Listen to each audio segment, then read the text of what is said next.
live in the dungeon. This is the Dream Warrior Review. I'm Kurt Thomas. I'm Mick Strawn.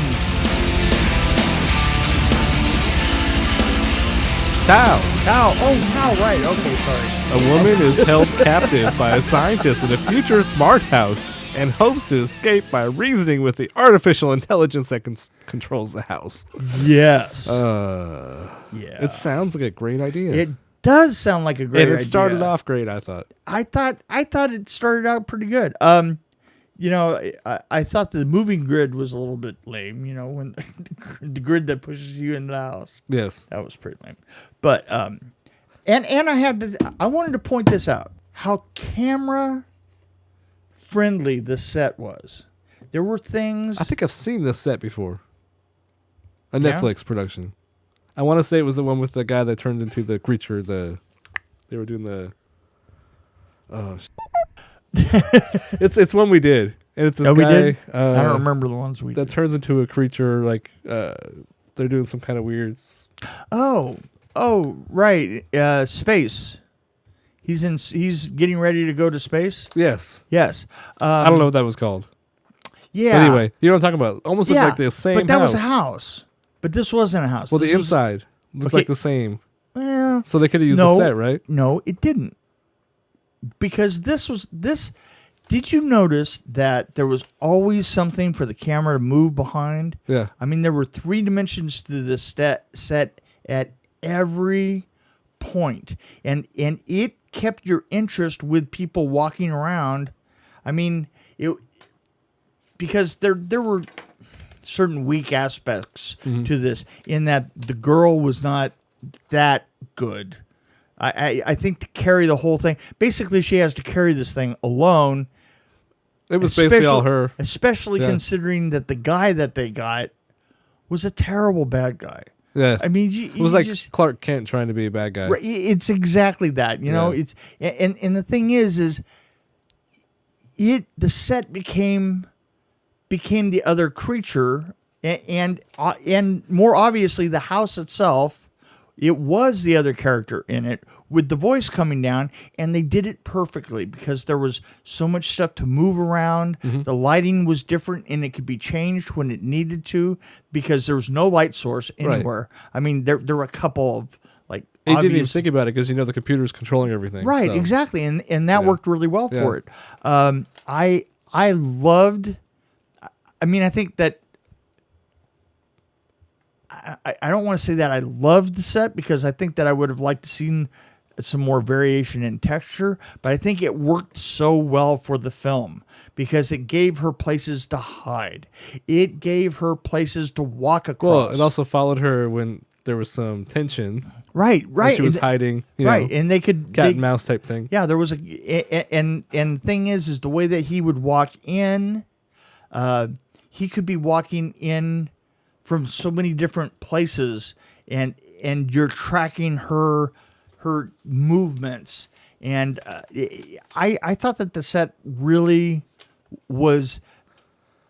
I almost want to say that it was a classic outlay for a set if you're just trying to use the dynamics of it, right? I wasn't as fond of the treatments of the textures on it, but at the same time, just for moving around and but they had that amazing paint. Yeah, what do they call that? What was the smart paint? Smart paint. That's right, smart paint. Which, explain that one to me. So I actually was watching this, and at first I was kind of annoyed by the voice because it sounded almost like Hal. But then I was like, I kind of like the voice, and I just noticed who did it. I didn't even pay attention to the credits. Gary Oldman. Oh, was it Gary Oldman? Yeah. I was like, wow. Yeah, no, it was. I knew it was pretty well done because that's the biggest name. That tells you a lot about this movie. But the thing is the way that it started impersonal. Yes. And it becomes more familiar. More emotional. As so you're you could tell there was a good actor behind it because. Right. Yeah, you could tell. I thought that was the best actor actually. Right. Which is weird. No, absolutely. Yeah. I agree with you.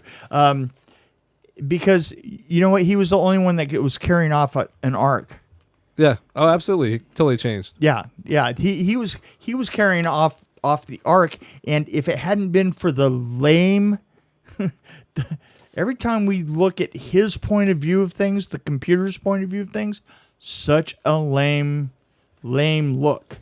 And when they did red effects, especially at the beginning, it's terrible. Well, red is hard to shoot, isn't it? Well, red is hard to shoot, but the way that you do is you use a blue highlight somewhere to rim light everything, and they didn't know that. You could tell that they didn't know that because the red was so washed out, you know. And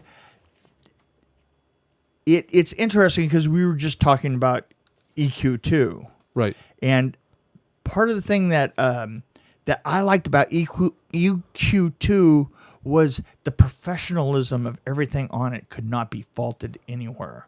Everything looked perfect, you know, like and nothing was super obvious.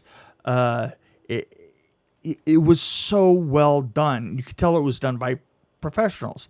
This, on the other hand, the sound was not particularly good. The sound design was terrible. Right. Yeah. You know, it could have done so much more.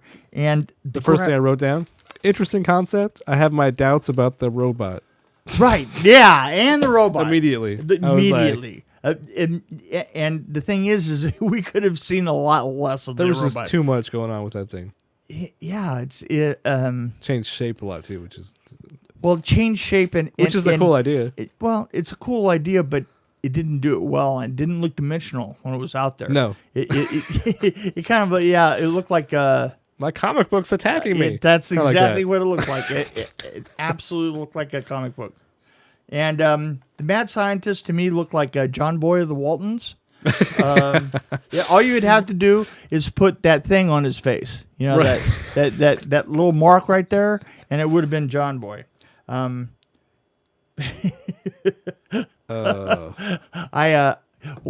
I was watching this one, I kept calling to my wife in the front, and I went, "What's that thing? What's that thing that goes around and vacuums the carpet?" The Roomba. I said, "Hey, did you know Roombas could fly?" Oh yeah, the flying drones they call them, or whatever. Flying Roombas. And then one of them was able to pick up an object, and I was like, "What?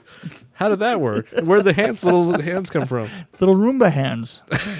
Yeah. What you do is you put a cat on top of it, and then. So what'd you think of the story though? Like I thought it was an interesting idea. Like it could have been shot better. Like maybe it would be a better movie if it was done by somebody different or by a different director. Oh yeah, no. You know what I mean? The story is a sci-fi classic. Not even a budget. You don't even need a budget really. Oh yeah, no, you don't. And they obviously didn't use a lot of money. They were in one set, and they didn't use a sound guy. So I think there's a danger with Netflix. I've noticed with sci-fi, it's either going to be really good, really pretty, really awesome, or it's going to look like a sci-fi movie, which this kind of did, especially with the drones. And the robot. The overdone and the weird. Well, you know, and here's the weird thing about it: they had a great set, and they worked the set. The set was I like well. the set. I actually mean, enjoyed it was that. okay, but here was the thing: what'd you think of his bedroom though? His bedroom was really lame compared to the rest of the house. His bedroom, it looked like our bedrooms. It looked like anybody's it didn't bedroom. Fit. It did. It literally looked like. It looked like they went and shot the producers in the producers' room. Or it's like they forgot. Yeah. Oh, we've already struck the set. Let's go. Oh, that's right. Oh, there's a bedroom scene. Oh, damn. We'll use our hotel room. I swear this happened to me. I swear to God. Did it really? It literally happened to me. Story time. Story time. It's story time with Mick. Story time with Mick. Story time with Mick. Story time with Mick. Story time with Mick. Story time with Mick. Tales from Tales from the Dark Side? Not Tales from the Dark Side. The other one, Freddy's Nightmares. Oh, okay. We literally forgot a set. I mean, literally forgot to build it. I mean, we built 500 if you're doing a show like that, you build a lot of them, right? We did 300 and we did them all at weird hours of the day because they filmed during the day and we built at night, you know. And I had to be there day and a little bit of day, a little bit of night. Did you ever cheat and use the same set like multiple times? Like I had one set that stood as a living room. We just painted it different colors. Oh, okay. We changed the windows every once in a while. That's cool. That kind of thing. But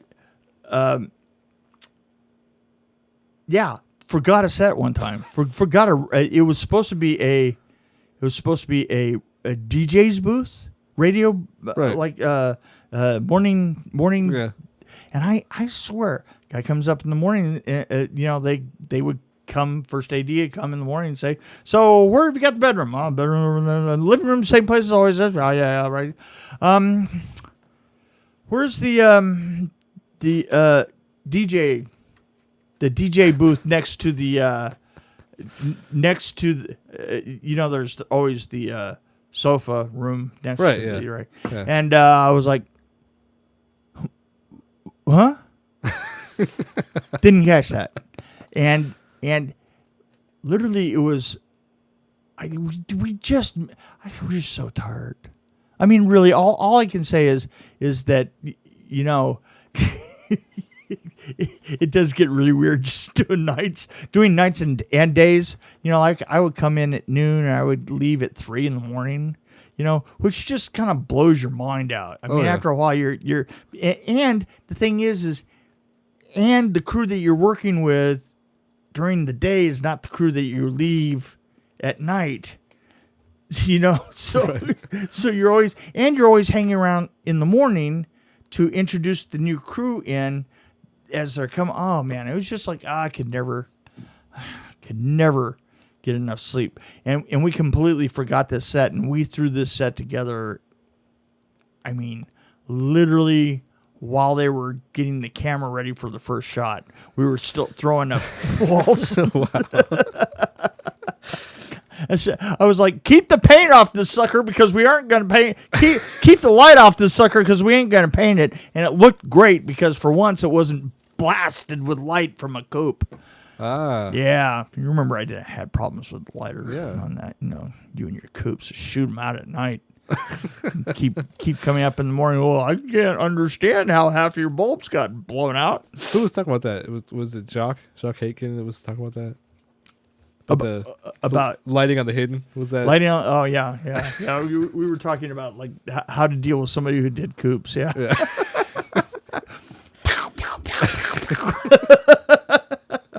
BB gun take care of those for you. There was one really good shot I kind of thought was cool. I don't know if it was an accident or if they planned it. They probably planned it, I guess. But it's where she almost escapes and then she runs against the wall and there's these like horizontal bars against her lighting. You know what I mean? Well, she's a prisoner again. I thought that was awesome. I wrote this down the first time. It was very film noir. What's going on? Thought the rat was getting my notes back. We do work in a dungeon, so it can be dangerous. Well, there was a snake over here the other day. That's not a rat. Well, that's why there's a snake here. I brought the snake in to take care of the rats.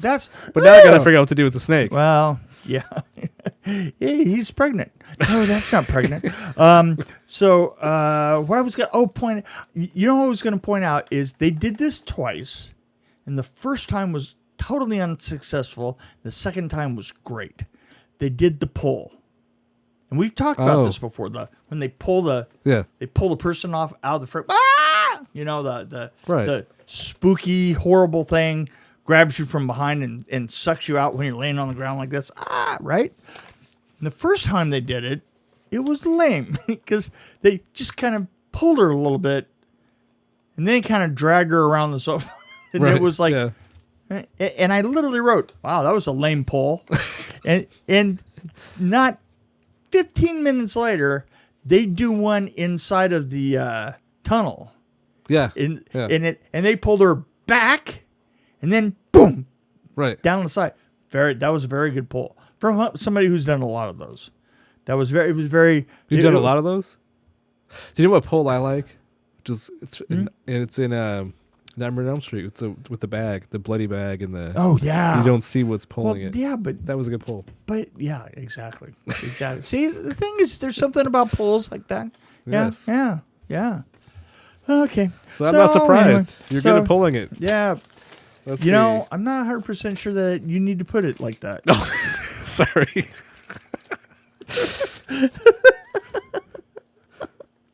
So I wrote down, the optical CGI work was really kind of mediocre. The sound was mediocre. There was some smart paint. I wrote this. Look, see what does that say? Smart paint? Yeah. No. What the hell is smart paint? I kind of wish it existed.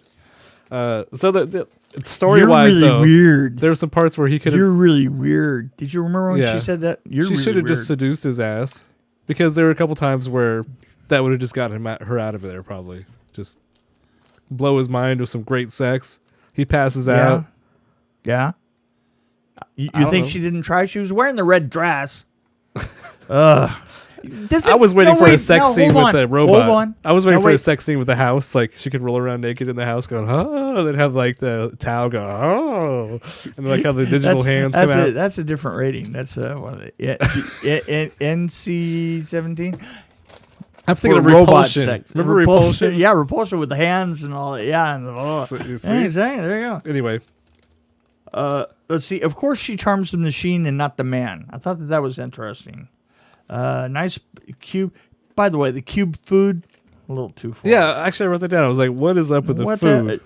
and why is it that there's always welding going on, right? You know what the thing is? Welding is too visual of a thing to actually not use. You know, does it have to be welding? Does Right. it have to be welding? And why does Does she it- stop punching the guy? The guy that had her captive. She's beating the crap out of him, and she stops. Yeah, Like, yeah. I would have killed him. Oh, I thought it was interesting. I saw on the credits it was filmed in Serbia. Oh, really? Was it? So I just found that kind of weird. But I just wrote DARPA. I guess they have a Why good is it? It's tax always credit in it's Serbia. It's also probably pretty cheap. What did you It's think of the always outside of the house? It's always a horrible That shot. was a terrible shot. Oh God, that was so bad. It was a really horrendous optical. You know, I think that you could have gotten away with if I had an optical that bad. I would have put glasses on her and just looked at the optical reflection of it in the glasses falling down and do like really dramatic and then have her turn and walk away because it looked so cheesy. It did. I mean, it was really So bad. this movie should be a radio show, like with Gary Oldman doing the voice. This is a radio show. So I was thinking that if you had a narrator, you could just close your eyes. Oh, I think at the very, you really? No, I just like Gary Oldman, so I'm trying to find that's something true. redeeming here. Gary Oldman. Oh, on Sid and Nancy, you should have seen him. That He's guy, amazing. He was.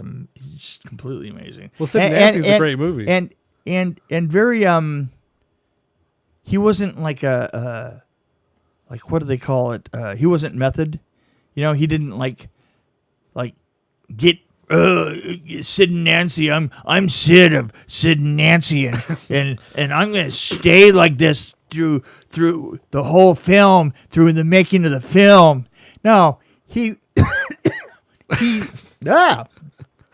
What was that? he did that stumbling. I did it my way, coming down the steps. And now the end is near, and so I face the final curtain. You can't, I'm not a queer, I state my case, of which I'm certain. I've lived a life that's full, and each and every highway, and that much more than this, I did Gary Oldman has an amazing. I mean, just look Amazing at his, everything. Yeah, I mean, just look at his list of movies he's been in. It's pretty amazing. Come on, he's the thing. Oh, by the way, the colors. I finally at the end I figured out what it was that the colors of the eye and the interior brain Yes. of the thing The yellow was, and the- you know those yeah. old orange monitors. Right. That's exactly I the don't know color what you combo. mean. Yes, I'm too young. Yeah, you're not. Yeah, but there was a. I don't know. The actress was kind of. And by the way, she did not arc out very well. Michaela Monroe. I didn't Yeah. think that she had an arc, but her makeup did. Her makeup definitely had an arc. You know, I mean, she went from being the hooker look into being the beat up hooker look into like just bit by bit they carried her through. They did a better job of acting. Her Revlon did a better job of acting than she did. Well, they did a somewhat of a story arc with they tried to crowbar it in there because they said that she had been abused and mistreated. Oh, I was abused. So now she's overcoming her abuser. I was mistreated. But she beat the crap out of the guy that had her captive. Right. See? So there you go. So she gets even with life. Is that I what did you're like that saying? shot. That was pretty cool. Yeah. Okay. Whatever. See that shot right there? Yeah, I All the see people this shot. listening to this podcast are like, what is he talking about? Yeah, this is Yeah, because right there. See it? It's that right there, right there. Yeah. That's amazing. That's a stunning shot. The prison that kind of lame, I thought. Yeah, I mean, that was pretty bad. It really was. Okay. Did you like the scene where he was let me show you my symphony, and he played it for her, and all the room turned into like this weird light, and all these lions came out and like Yeah, started that was groping her. particularly the And I'm here. that was honestly the weakest part. That was where I wrote down that it looked like an orange monitor. That's It was almost like 2001 it was Space bad, Odyssey, but bad optics, bad. You know, if they'd stuck to more of a straight ahead thing, I think it would have been better. You know. So, what would I rate this? How many drones would I give this How low are one? we going? How low can you go? Ooh. Probably a 2. I don't know. I don't know that I'm going to go down to a 2. I'm going to go to a 2.6. Whoa. Yeah. Well, you liked it more because of the Set because set. that's there was the of mechanics, course, the production designer gives it a high rating because of the set. and it was because the mechanics of it. Somebody understood the mechanics of it. But they didn't understand light. Yeah, no, they didn't understand. So they lose points there, right? Yeah, well, but the thing is here's what I'm saying is the set was so good that it made the DP better. Because the DP was obviously not that good. He didn't know how to shoot things that were red.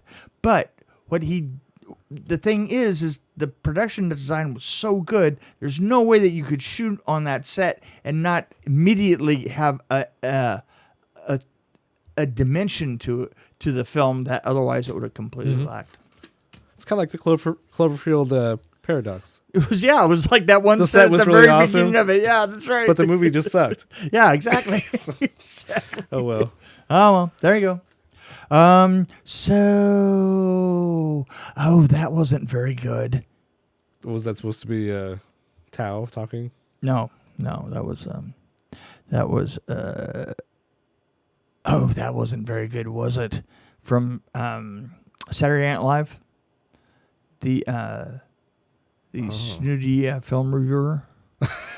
Did you know that in ancient times, Tau, Tau, the 19th letter in the Greek alphabet, was used as a symbol for life, which sheds light on why this name for the AI might have been chosen. Did know that. Oh.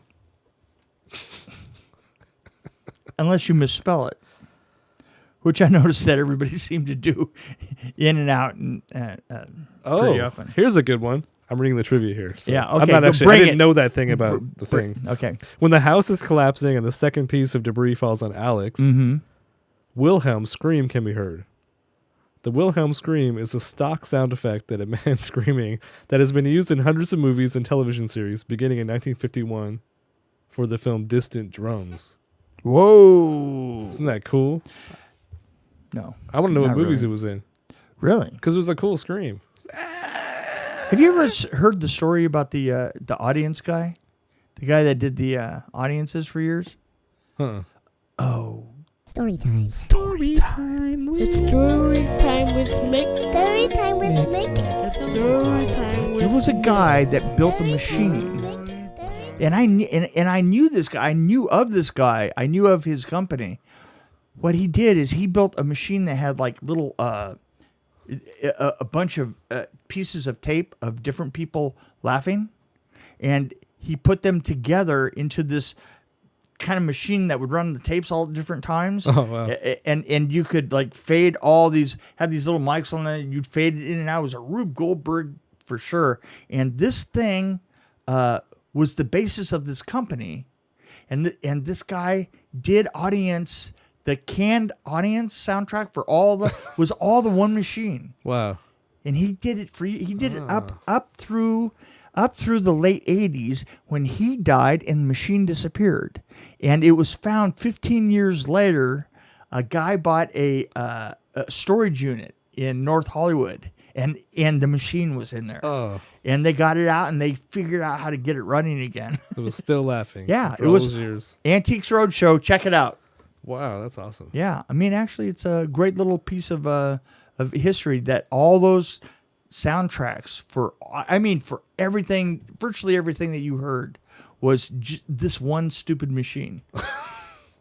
It was like, built out of 20 different tapes. That's crazy. Yeah, of people. Wow. Yeah.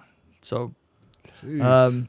wow, boy, did I take us down the rabbit hole. Oh man, that was interesting. It fits. I think I crapped in a rabbit hole. And I think we're in the rabbit hole I crapped in. Oh well. I have nothing to say. Yeah, nothing. Sometimes we go I there. think we're dumb. I don't mean. This show's very organic. It is. We go wherever it takes us. It does. We go where it has to go. Yes. And when I said this show was done, I meant to say this show's done, and it came out dumb, and it might have been right.